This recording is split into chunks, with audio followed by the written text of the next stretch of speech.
Hello বন্ধুরা, আজ দেখো আজকে আমি ব্ল্যাক চিকেন বানিয়েছি। এই দেখো, এই যে ব্ল্যাক চিকেন। এই যে ব্ল্যাক চিকেন বানিয়েছি। আর হচ্ছে শাহীর পনির, এই যে শাহীর পনির বানিয়েছি। দেখো, এই যে আজকে আমাদের লাঞ্চ, রাখি পূর্ণিমা। মাছটা এখনও হয় নাই, মাছটা হলে আমি দেখাবো। চিকেন আর শাহীর পনিরটা হয়ে গেছে। আজকাল অনেকে শনিবার তো ননভেজটা খাবে না, তাদের শাহীর পনিরটা বানানো হয়েছে। দেখুন, আমরা ঘরেই সব করেছি, শাহীর পনিরটা সব আমরা ঘরে করেছি। আর চিকেনটাও ঘরে করা, ব্ল্যাক চিকেন করেছি আমি।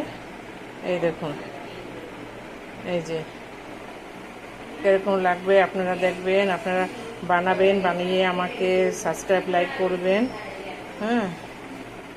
এই দেখুন।